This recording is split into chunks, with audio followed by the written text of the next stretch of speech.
Hello बच्चों, education world के इस प्लेटफॉर्म पे मैं मूर्ति श्रीवास्तव आपका मोस्ट मोस्ट वेलकम करता हूँ। कैसे हो आप सब? अगर आप चैनल पे नए हो ना तो वीडियो को लाइक कर देना और चैनल को सब्सक्राइब करके फिर वीडियो को आराम से आप देखते रहना और अपने दोस्तों में ज्यादा से ज्यादा शेयर कर देना। ठीक है, जिससे ज्यादा से ज्यादा बच्चों तक की हम पहुंच सके और ज्यादा से ज्यादा बच्चों की हेल्प हो सके। ठीक है, तो बेटा आज का जो टॉपिक है अपने पास ना वो इलेक्ट्रोस्टैटिक है। ठीक है, इलेक्ट्रोस्टैटिक होता क्या है? इसमें हम पूरी की पूरी इलेक्ट्रिसिटी को स्टडी करेंगे। ठीक है, इलेक्ट्रिसिटी होती क्या है, इलेक्ट्रिसिटी कैसे जनरेट होती है, चार्ज क्या होता है, ये सारी चीजें अपने को डिटेल पढ़ना है। डन है?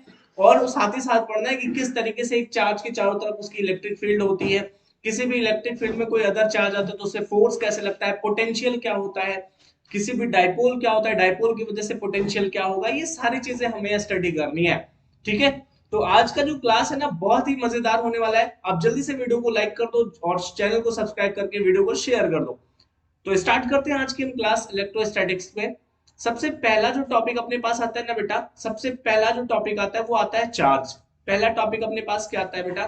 चार्ज आता है। ठीक है, ये चार्ज क्या होता है ये हमें समझना है।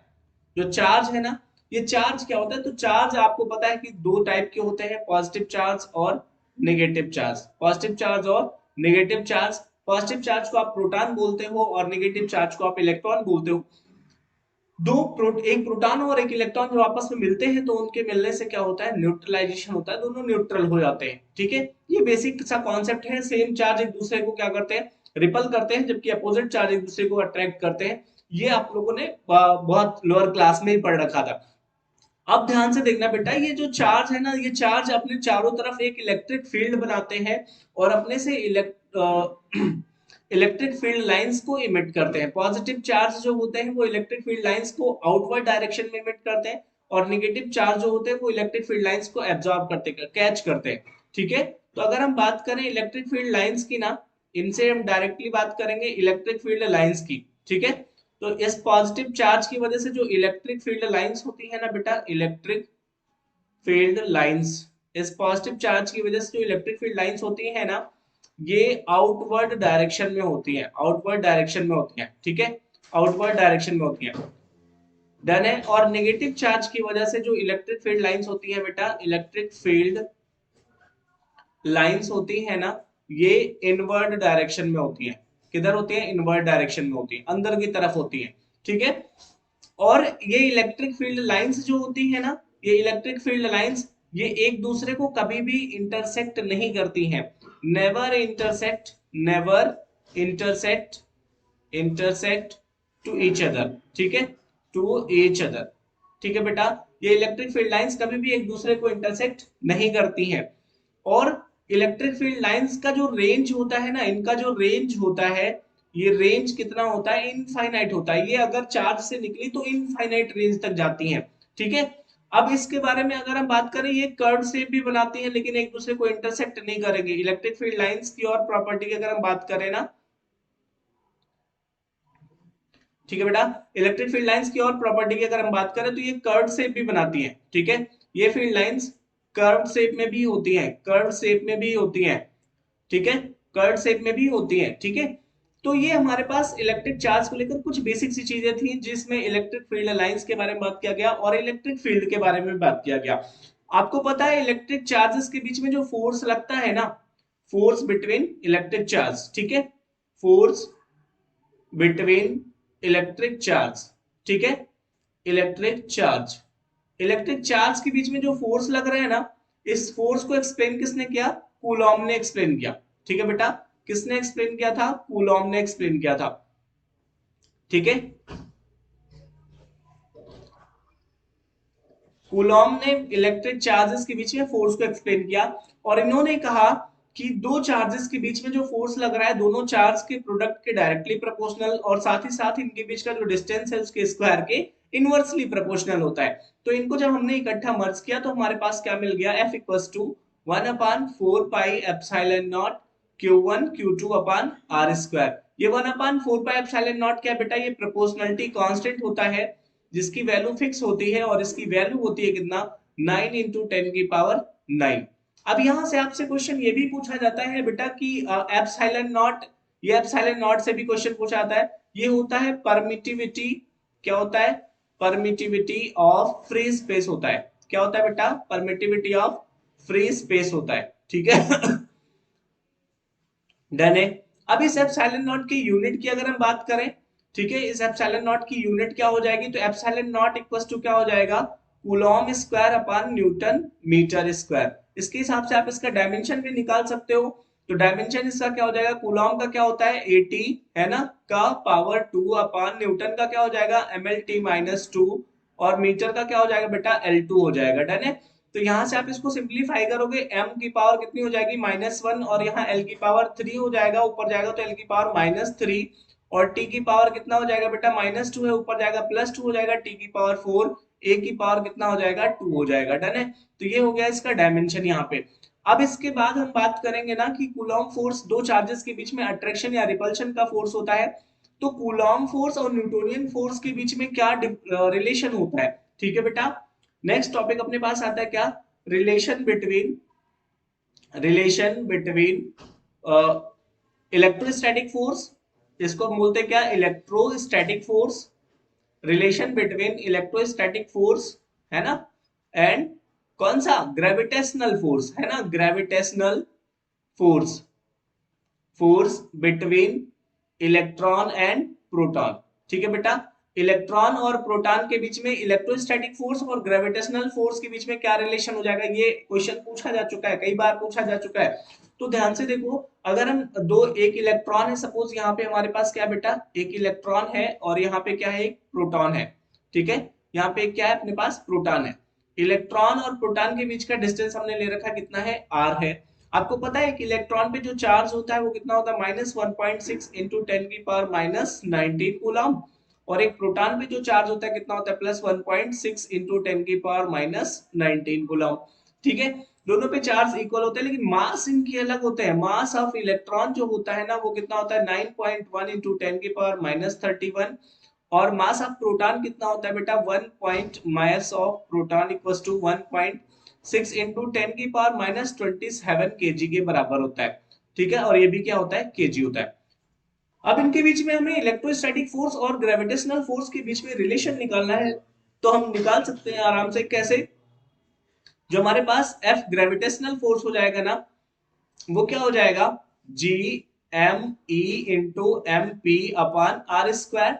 तो अपने पास जी की वैल्यू होती है 6.67 इंटू 10⁻11, और मास ऑफ इलेक्ट्रॉन दे रखा है बेटा 9.1 into 10⁻31 into mass of proton 1.6 into 10⁻27 KG upon क्या हो जाएगा? Are square. क्योंकि आर तो हमें पता नहीं है कि डिस्टेंस कितना दे रखा है ना। अब इसके बाद अगर हम बात करें कि एफ इलेक्ट्रोस्टैटिक की वैल्यू कितनी हो जाएगी? 1/4 पाई एप्सिलॉन नॉट, और Q1 Q2 upon R square. 1/4 pi epsilon nought की वैल्यू आपको पता है कितना होता है? 9 इंटू 10⁻9। Q1 की वैल्यू 1.6 इंटू 10⁻−19 कूलम, और Q2 की वैल्यू भी कितनी है? 1.6 इंटू 10⁻19 कूलम अपॉन कितना हो जाएगा बेटा? R square. अब ध्यान से समझने वाली चीज है यहाँ पे, हमें इन दोनों के बीच में रिलेशन निकालना है। तो इसको हमने नाम दे दिया इक्वेशन 1, और इसको नाम दे दिया क्या? इक्वेशन 2। तो हमें करना क्या पड़ेगा एक्चुअल में? ध्यान से देखना, हमने 1/2 कर दिया। क्या कर दिया? 1/2 कर दिया। ठीक है। 1/2 कर दिया तो एफ जी अपॉन क्या हो जाएगा? एफ इलेक्ट्रोस्टैटिक इक्वल टू क्या आ जाएगा? ये आर स्क्वायर तो कैंसिल हो जाएगा, जब यहीं पे हम डिवाइड कर दे रहे हैं इसको। ठीक है, थोड़ा सा शॉर्ट हो जाएगा। तो ध्यान से देखो, इसको जब हम सिंप्लीफाई करेंगे ना, तो ये आ जाएगा 10 की पावर लगभग आपका 10 की पावर 39 या 40 आ जाता है, 39 या 40 के आसपास आता है। तो हम यहाँ पे ये माइनस आ जाएगा। ठीक है बेटा। कितना आ जाएगा? 10 की पावर -39 अपन। जब इसको हम सिंप्लीफाई करेंगे तो हमारे पास वैल्यू क्या आ जाएगी? इसको हम क्या लिख सकते हैं? और क्या लिख सकते हैं? F G upon F E is equal to कितना हो जाएगा? 1/10⁻39। डन है। क्रॉस मल्टीप्लीकेशन करवा दिया तो हमारे पास क्या निकल के आएगा? F is equal to 10⁻39 into F G हो जाएगा। ठीक है। इसका मतलब क्या हुआ कि जो इलेक्ट्रोस्टैटिक फोर्स है ना, electrostatic force between electron and proton, वो 10⁻39 टाइम क्या है? ग्रेटर है किससे? ग्रेविटेशनल फोर्स से। ठीक है। 10⁻39 टाइम क्या है? ग्रेटर है किससे? ग्रेविटेशनल फोर्स से। ठीक है। तो ये हमारे पास रहा किस चीज को निकालने का फॉर्मूला?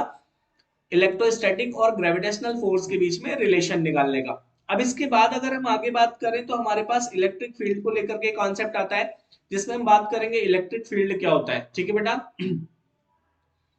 तो ध्यान से समझिएगा, इलेक्ट्रिक फील्ड, ठीक है, इलेक्ट्रिक फील्ड। ये इलेक्ट्रिक फील्ड क्या होता है ये समझिएगा थोड़ा सा। इलेक्ट्रिक फील्ड होता है जैसे हमारे पास कोई एक चार्ज है बेटा, ठीक है, कोई हमारे पास एक चार्ज है, ये हमारे पास क्या है बेटा, एक चार्ज है, ठीक है, ये हमारे पास एक चार्ज है। अब इस चार्ज की चारों तरफ एक पर्टिकुलर एरिया होगा, जिस एरिया में कोई अदर चार्ज ना एक फोर्स को महसूस करेगा। इस चार्ज की चारों तरफ क्या एक एरिया है, ठीक है, जिस एरिया में कोई अदर चार्ज अगर आता है ना तो वो चार्ज पे क्या लगेगा, एक फोर्स लगेगा। मान लिया यहाँ पे एक चार्ज आया क्यू नॉट, क्यू नॉट को हम क्या बोलते हैं बेटा, यूनिट पॉजिटिव टेस्ट चार्ज। क्या बोलते हैं, यूनिट पॉजिटिव टेस्ट चार्ज बोलते हैं, ठीक है। ये यूनिट पॉजिटिव टेस्ट चार्ज इस एरिया में जब एंटर करेगा ना तो इस पर एक फोर्स लगेगा, और उसी फोर्स को हम क्या बोलते हैं, इलेक्ट्रिक फील्ड इंटेंसिटी बोलते हैं। तो ये चार्ज की चारों तरफ एक एरिया है जिसमें कोई अदर चार्ज एक फोर्स को महसूस करता है। इस एरिया को हम क्या बोलेंगे, इस एरिया को हम बोलेंगे बेटा इलेक्ट्रिक फील्ड बोलेंगे। इस एरिया को क्या बोलेंगे, इलेक्ट्रिक फील्ड बोलेंगे।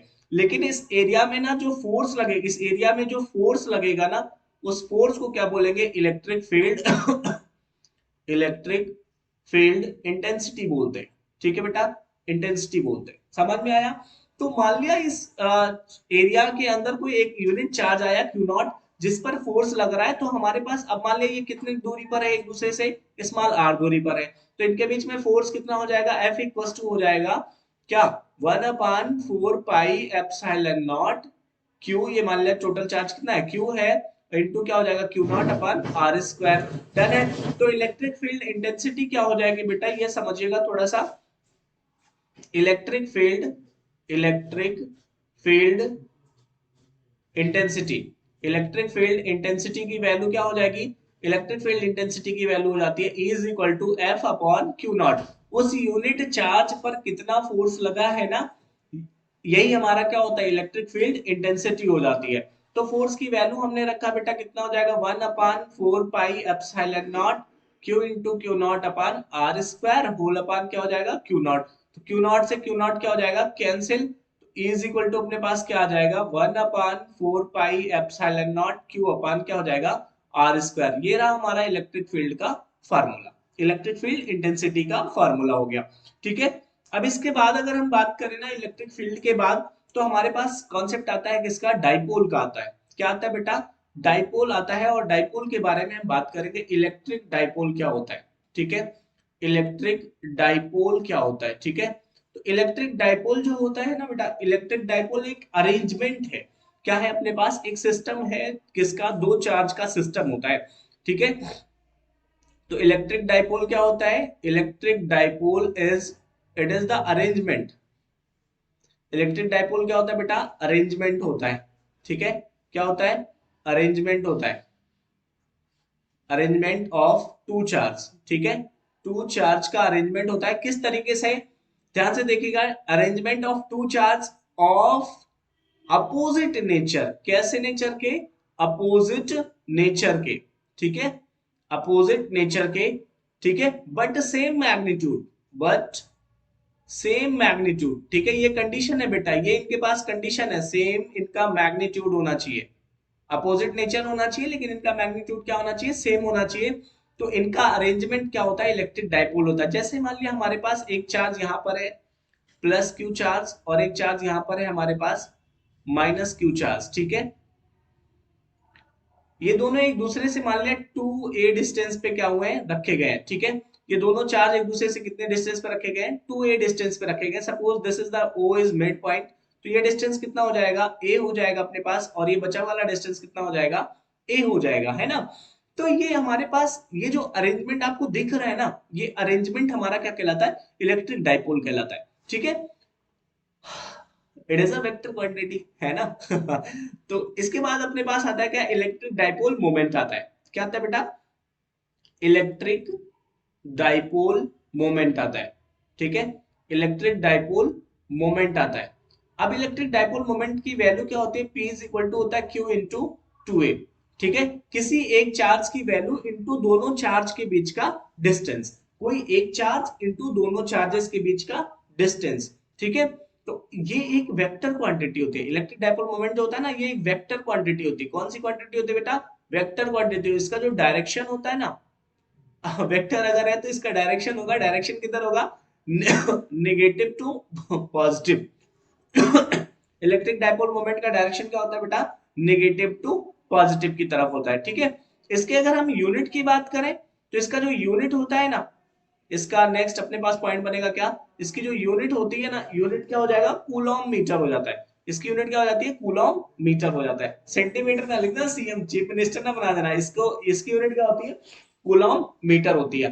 ठीक है, अब हमारे पास एक बहुत ही बेहतरीन क्वेश्चन आने वाला है टॉपिक के साथ। जैसे हमारे पास मान लिया कहा जाए कि हमें एक डाइपोल है हमारे पास, तो पहले हम हेडिंग लिख लेते हैं, electric field due to dipole, due to dipole. अब ध्यान से सुनिएगा बेटा, आपको डाइपोल की वजह से इलेक्ट्रिक फील्ड निकालना है, लेकिन इसमें दो कंडीशन बन सकते हैं। ये हमारे पास डाइपोल है, ध्यान से देखिए, ये हमारे पास एक डाइपोल है दो चार्जेस का, जिसमें दो चार्ज एक दूसरे से कितने डिस्टेंस पर रखे हुए हैं, मिनिमम पॉसिबल डिस्टेंस पे। तो वो डिस्टेंस हमने मान लिया कितना है, 2a है।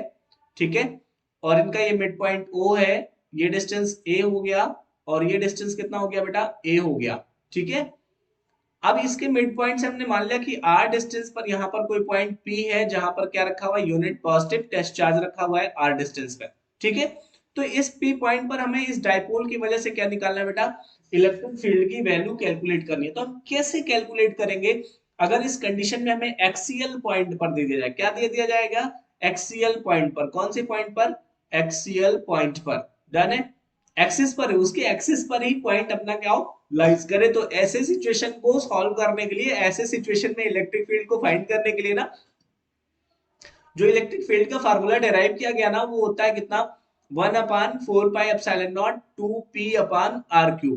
ठीक है, आप फार्मूले में वैल्यू पुट करो, सीधे आंसर आपका 2p/r³। आपको पता है p इज इक्वल टू क्या होता है, p इज इक्वल टू क्या, q इंटू 2a। डन है। चार्ज और दोनों चार्ज की, लेकिन ऐसे क्वेश्चंस को सॉल्व करने में एक गलतियां होती है यार। ठीक है, गलतियां क्या होती हैं अपने से ध्यान रखो। यहां पर हमने जो यहां पर हमने जो दोनों चार्जेस के बीच का डिस्टेंस लिया है ना, वो 2a लिया है। अगर दोनों चार्ज के सेपरेशन का डिस्टेंस आपको दे रखा है, तो आप वहां पे ऐसे नहीं लोगे कि d बराबर इतना दे रखा है या d इक्वल टू इतना दे रखा है। आप सीधे लिखोगे 2a इक्वल टू इतना दे रखा है। दोनों चार्ज की सेपरेशन अगर दिए हैं, तो वो 2a की वैल्यू होती है। ये 2a क्या है, डिस्टेंस, 2a क्या होता है, डिस्टेंस बिटवीन टू चार्ज होता है। ठीक है, दो चार्ज के बीच का डिस्टेंस है 2a। ठीक है, ना कि a डिस्टेंस है। ठीक है, ये ध्यान रखिएगा, a डिस्टेंस उसके मिड पॉइंट से है। ठीक है, तो ऐसे जगहों पे गलतियां ना हो, इसलिए आपको मैंने एक बार फिर से आपको सजेस्ट कर दिया। चलो, इसके बाद अगर हम बात करें ना, कि हमारे पास एक कंडीशन तो हो चुका कि इसके एक्सिस पर, दूसरा कंडीशन ये तो बनता है इसके इक्वेटोरियल पर हो। तो इक्वेटोरियल की बात कर लेते हैं, इलेक्ट्रिक फील्ड। चलो बेटा, इलेक्ट्रिक फील्ड,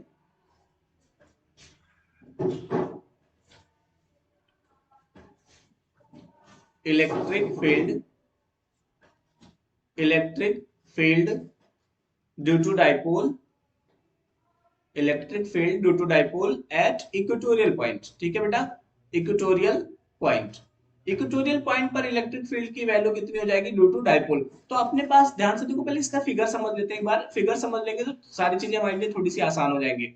हमारे पास एक डाइपोल है ना बेटा, और डाइपोल में दो चार्ज, एक माइनस क्यू चार्ज और एक प्लस क्यू चार्ज, दोनों के बीच का डिस्टेंस हमने कितना ले रखा है, 2a।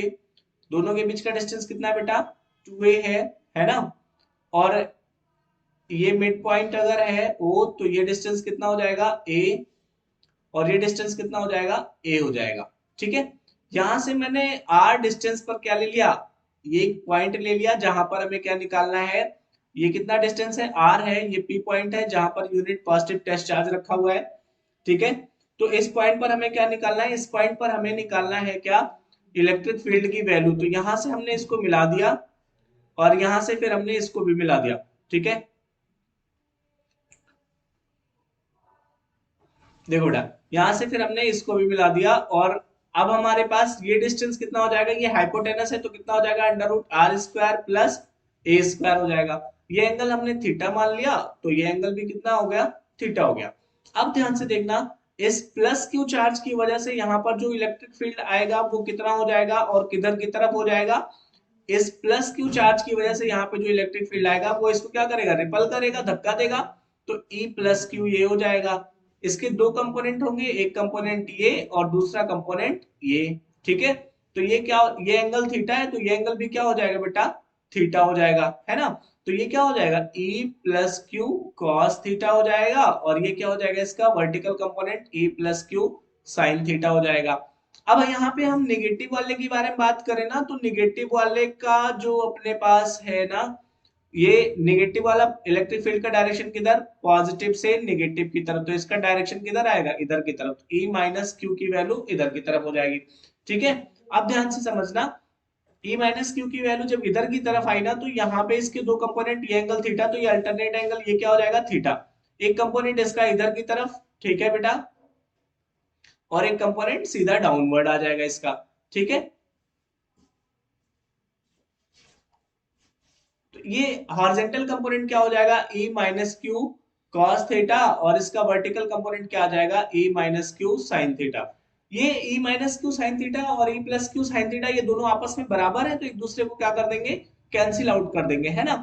एक दूसरे को कैंसिल आउट कर देंगे तो इनकी वैल्यू खत्म हो जाती है, अपने को जो रिजल्टेंट इलेक्ट्रिक फील्ड मिलता है ना, वो इन दोनों कंपोनेंट की वजह से मिलता है, इन दोनों कंपोनेंट की वजह से। तो यहाँ पे हमारे पास रिजल्टेंट इलेक्ट्रिक फील्ड की वैल्यू आ जाती है ना, E is equal to 1/4 pi epsilon not P upon r cube आ जाता है। ठीक है बेटा, कितना आ जाता है, 1/4 pi epsilon not P upon r cube आ जाता है। ठीक है, तो ये डाइपोल की वजह से उसकी इक्वेटोरियल पर इलेक्ट्रिक फील्ड की वैल्यू का फॉर्मूला आ जाता है। अब ध्यान से सुनना, हमने जो आपको इनिशियली इलेक्ट्रिक फील्ड लाइंस के बारे में बात किया था ना, उसी इलेक्ट्रिक फील्ड लाइंस को थोड़ा सा आगे बढ़ाएंगे। किसको बढ़ाएंगे, इलेक्ट्रिक फील्ड लाइंस को। ठीक है बेटा, इलेक्ट्रिक फील्ड लाइंस को। ठीक है, इलेक्ट्रिक फील्ड लाइंस के बारे में तो आपको पता चल ही गया है कि ये पॉजिटिव से आउटवर्ड और नेगेटिव से इनवर्ड होती है, ये सारी चीजें एक दूसरे को इंटरसेक्ट, इनकी प्रॉपर्टी तो आपने पढ़ रखी। अब ध्यान से समझना थोड़ा सा इलेक्ट्रिक फील्ड लाइंस को। मान लिया किसी चार्ज से इलेक्ट्रिक फील्ड लाइंस निकल के जा रही है, और ये इलेक्ट्रिक फील्ड लाइंस किसी सरफेस से कनेक्ट होगी।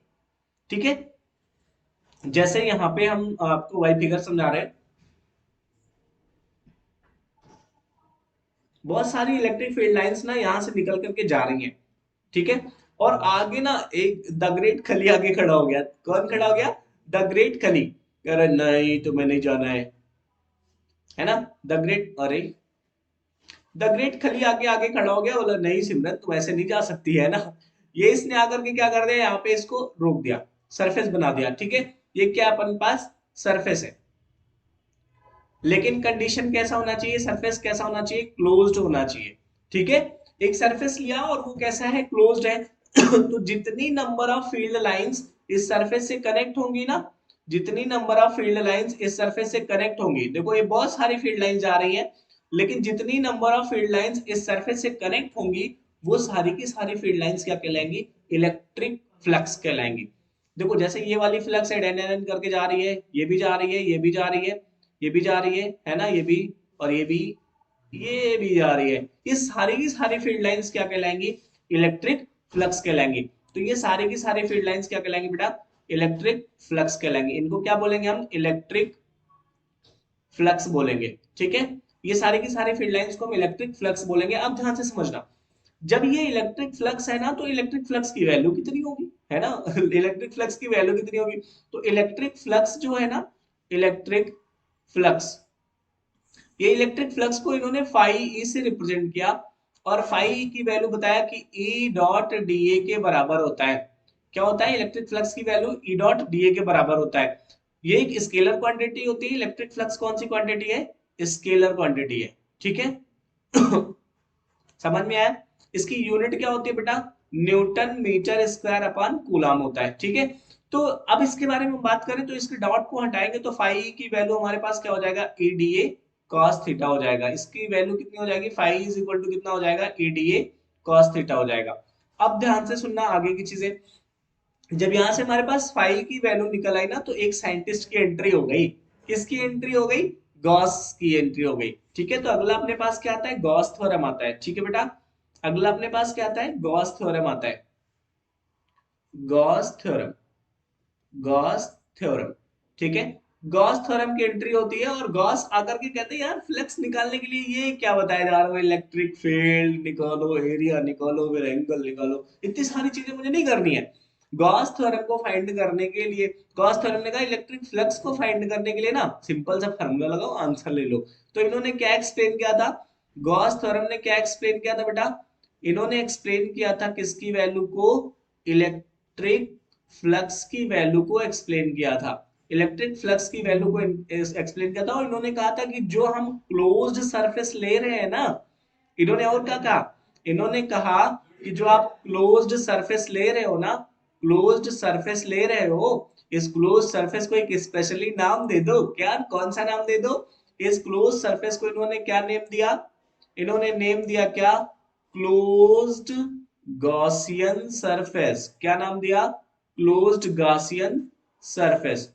कहा अगर कोई भी इलेक्ट्रिक फील्ड लाइंस है वो क्लोज्ड गॉसियन सरफेस से पास करेगी ना, तो इलेक्ट्रिक फ्लक्स की वैल्यू हो जाएगी, जितने number of field lines Gaussian closed Gaussian surface से पास करेगी ना, उतने फ्लक्स की वैल्यू क्या हो जाएगी ना, वैल्यू ऑफ इलेक्ट्रिक फ्लक्स जो इन्होंने बताया कि इलेक्ट्रिक फ्लक्स फाई ई की वैल्यू जो हो जाएगी, इस सरफेस पे अगर चार्ज कितना है बेटा, क्यू है, तो टोटल चार्ज का कितना हो जाएगा, 1/एप्सिलॉन नॉट टाइम हो जाएगा। ठीक है, किसी सरफेस पे टोटल चार्ज का क्या हो जाएगा, 1/एप्सिलॉन नॉट टाइम हो जाएगा, किसकी, फ्लक्स की वैल्यू। क्यों क्या है बेटा, क्यों क्या है, total charge on the surface, क्या है, total charge on the surface. ठीक है, सरफेस पे टोटल चार्ज कितना है, ये उस चार्ज का कितना हो जाएगा, 1/एप्सिलॉन नॉट टाइम हो जाएगा। डन है। अब इसके बाद ध्यान से समझना, इन गॉस के थ्योरम का ना एप्लीकेशन आता है। इस गॉस थ्योरम का एप्लीकेशन, 3 एप्लीकेशन है जो आपको जानना चाहिए कि तीनों एप्लीकेशन हमारे पास है क्या। ठीक है, तो गॉस के एप्लीकेशंस की अगर हम बात करें, application of Gauss theorem, application of Gauss theorem. ठीक है, Gauss theorem, application of Gauss theorem क्या है ना बेटा, ये ध्यान से देखना, पहला एप्लीकेशन ये कहता है कि अगर हमारे पास एक इनफाइनाइट लेंथ का कोई चार्ज्ड वायर है, तो उसकी वजह से हमारे पास इलेक्ट्रिक फील्ड कितना हो जाएगा। ठीक है, इलेक्ट्रिक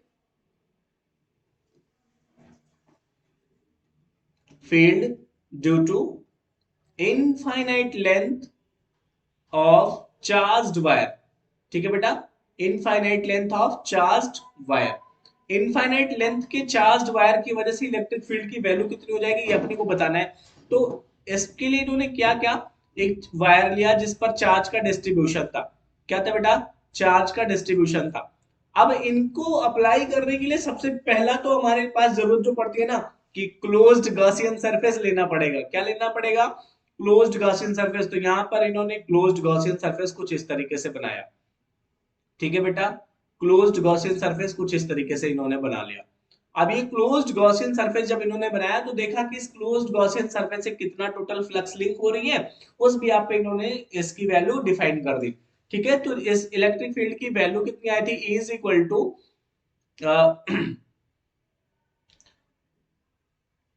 इज इक्वल टू जो वैल्यू आई थी 1/4 pi epsilon naught 2 lambda upon L आया था। ठीक है, ये अपने पास इलेक्ट्रिक फील्ड की वैल्यू आ गई थी किसकी, infinite length of charged wire की वजह से। ठीक है, इसके बाद अगर हम बात करें तो अपने पास जो सेकेंड इनका एप्लीकेशन था ना, वो था, सेकेंड एप्लीकेशन की बात करें, सेकेंड एप्लीकेशन कि इनफाइनाइट एरिया का जो चार्ज सीट होगा, इनफाइनाइट एरिया का चार्ज सीट जो होगा ना, उसकी वजह से क्या, इलेक्ट्रिक फील्ड कितना हो जाएगा। ठीक है, तो हमने मान लिया कि हमारे पास एक इनफाइनाइट एरिया का चार्ज सीट है। ठीक है, जिसपे चार्ज का डिस्ट्रीब्यूशन प्रॉपर तरीके से है, यूनिफॉर्म है, हर जगह पे चार्ज का डिस्ट्रीब्यूशन बराबर तरीके से है। ठीक है, तो ये हमने ले रखा है। अब ध्यान से सुनना भाई,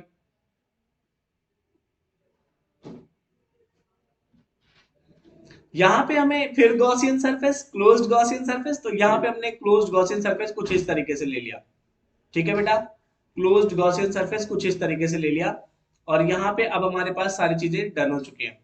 ठीक है, तो अब यहाँ पे जब हमने क्लोज्ड गॉसियन सरफेस लिया तो इससे कितनी इलेक्ट्रिक फील्ड लाइंस या कितने फ्लक्स निकल रहे हैं, ये सारी चीजें हमें डिफाइन करनी है। तो इसके लिए जो इलेक्ट्रिक फील्ड की वैल्यू आई थी ना, वो आया था सिग्मा अपॉन 2 एप्सिलॉन नॉट।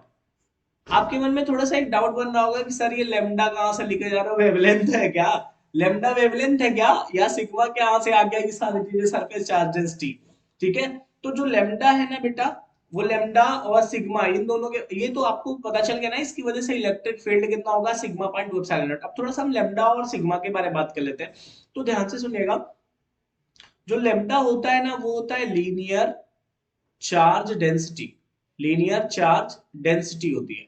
ठीक है, लीनियर चार्ज डेंसिटी। और जो सिग्मा होता है इसको हम सरफेस चार्ज डेंसिटी बोलते हैं। क्या बोलते हैं? Surface charge density.